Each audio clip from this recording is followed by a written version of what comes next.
everybody, it's Biggie. Welcome to Biggie's Auto. So today we're working on the 7.3 Power Stroke.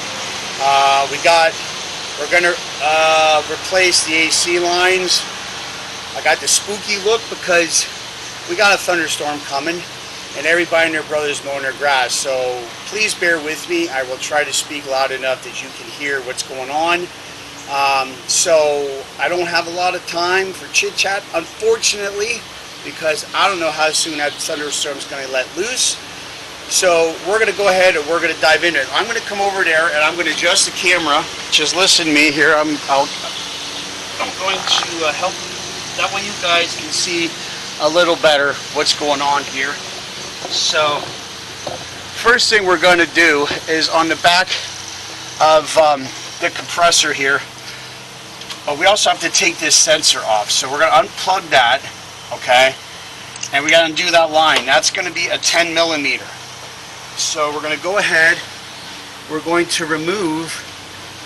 It's only one bolt. Make sure the wrench is the right way. So it's one 10 millimeter bolt.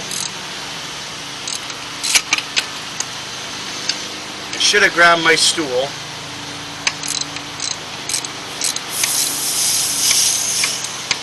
There is no AC refrigerant in there. What you hear is the little bit of a vacuum that's in the system from the compressor running. It's still going to have some vacuum, so that's what that hissing noise was. There was no refrigerant in there. So now we got this loose, so you want to hang on to that bolt. So now the next thing you want to do is where this bottom line comes over, it goes in your condenser. So I'm going to go ahead, I'm using 2 adjustable wrenches only to save time. You're going to crack that loose and loosen that up. Being very careful not to twist the lines, they are aluminum. So now that is loose, we're going to pull this out of the holder. Okay, we'll grab another wrench. And over here by the dryer, you're not going to see it, but there's a fitting near. So I'm going to go ahead and I actually have to open the wrench up, and we're going to loosen that fitting. I'm actually standing right next to the camera, but you won't see me. But your dryer is right under my hand. So we're going to go ahead. I think that's just about loose. Alright, so now it's loose. So now we're going to remove this. We also have to remember, we're going to have to take the pressure sensor off of the old one. So carefully lay that to the side. So I'm going to go ahead, and I don't know if I have the window open or not. I hope I do, but I did. So I'm going to grab. Let me make sure this camera is good here. So I grab the new line right here. Fancy bag they have here. So here's the new line. I'm going to be in the camera here shortly. So this is going to go something like that, because that's going to have to go over to there. Alright. So now the first thing I'm going to do is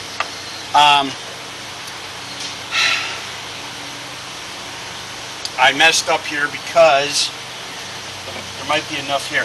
Take the caps off. There's plastic caps on these to keep the dirt out. So you may want to let's just see how that all goes together here. Remember, they're aluminum lines, so they will twist, bend, break, crack. So what I like to do is I like to shake. This is going to sound weird, but shake the hose as you're turning the fitting. That'll help any kind of, if it gets hung up, it might help that you don't strip it out. That's the last thing you want to do. So I have that hand tight. Now, what you also want to do right now is peel the protective covering off here. Okay.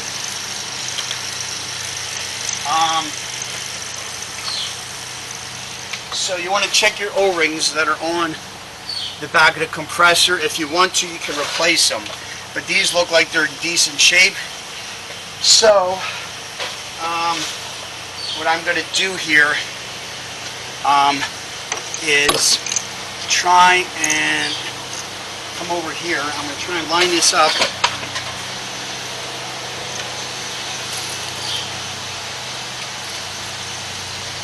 There's a boss that comes out the back of the compressor where that's where the bolt's going to go. So I'm trying to line stuff up with that. I got this wire harness in the way, which isn't helping matters. And I think something like that is where it needs to be clocked. And that stupid sensor in the damn way. So we're going to go ahead, let's thread that bolt only by a couple threads and see if we can get this thing to go in there, which it is, but I got to tighten it because it has, we'll leave that there. I don't want to mess up any flanges, so we're going to take this hose here. I think there's pressure here, so we're going to go ahead and relax that hose. That's what's pushing this off. So we can come back over here.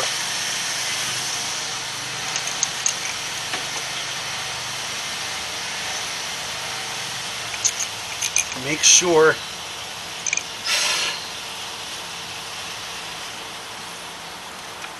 that this sits right.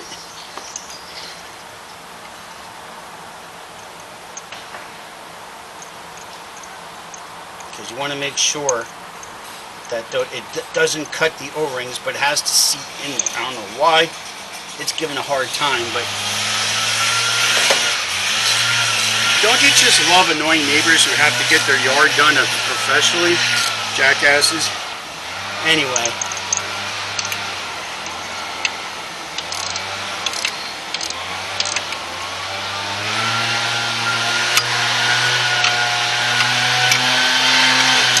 Alright. You guys probably aren't going to hear me anyway. So I'm gonna stop the video and double check everything, and then when I come back, we're gonna go ahead and finish up here with this deal to get this done, to hopefully have some air conditioning in my truck, so I don't have to die from the heat constantly. So, and now it seems like he's walking away, but I want to make sure that piece there is right. So I'm actually putting this fitting on the dryer over here right now, and I'm just making sure that it's fine. Something just doesn't feel right. So I think what I'm going to do, let me look here, I don't know why that's only one in there. So what I'm going to do is I'm going to stop the video. I'm going to go over everything, make sure everything is lined up correctly, not that we have an issue with a leak later. So I'm going to double check stuff, but you get the gist of it. We're doing assembly. When I come back, I should have it together, and then we're going to go ahead and start the truck. We're going to add refrigerant and see if we get cold AC out of the truck. All right? Alright guys, so finally was able to get the clutch to start cycling. I checked the electrical work. You can see if you want, I don't know, let's see how close we can get you. If you want to watch your AC, you'll see it stop. Now it's cycling. It wasn't cycling before because there wasn't enough freon in the system.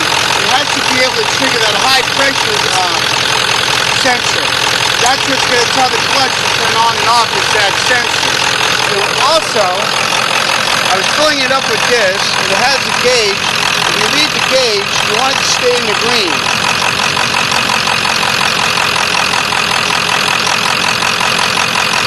Might need to put a little more in there, but there we go. The telltale sign will also be, walk my lazy ass over here. I can't feel, but that is cold air coming out of there. Thank goodness gracious. So,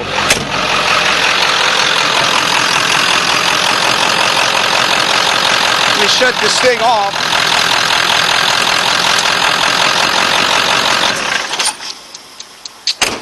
So guys, that's what you can do. It took me a little bit to figure out what went wrong on it, because I had to check electrical why it wasn't doing that, but luckily someone I talked to said it probably isn't that. If you have power at the fuse, which I do, it's probably working. Most likely it's just you don't have enough pressure for that high pressure sensor to have it kick on and off, and that's what this was. I finally put almost a whole can of that in there, and it seems like it's blowing cold. So I'm going to leave it like that. I might have to top it off later, but that's probably the coldest air this AC's ever blown since I owned the truck. So thank goodness we got it working. So the next thing we're going to do, keep an eye out for any green goo at any of the fittings where we put the new lines on. I'm going to look for that, but I didn't see anything up front, but I'm going to keep an eye on that the next couple days and see what's going on. But that's basically your AC system. We replaced those lines, we got it working. We didn't need to put the condenser on, which the more I looked at it, the more I didn't want to do it. So I was really hoping it was just the line. So now that it's blowing cold, if I have some AC in the truck, which might help me that I don't always sweat like a fat pig everywhere I go. So we'll see how that works. But anyway, I hope this helps. I hope, at least if anything, it's entertaining to watch. And if you have an F250 diesel or even a regular truck with anything with AC, just look, this can help with all that. It's all about pressure and vacuum. Just use common sense, you'll be fine. The O-rings, make sure that the O-rings have a little bit of lightweight oil on them. Vegetable oil, transmission fluid, any kind of a lightweight oil is good to have those O-rings lubricated when you do assembly of two lines together. So just keep that in mind. Anyway, that's it for today. I want to thank everybody for watching. Please subscribe, hit the notification if you can, see whatever other projects I got going on. But anyway, till next time, watch out for each other, take care of each other. We'll see you next time right here on Big E's. Bye for now. Bye.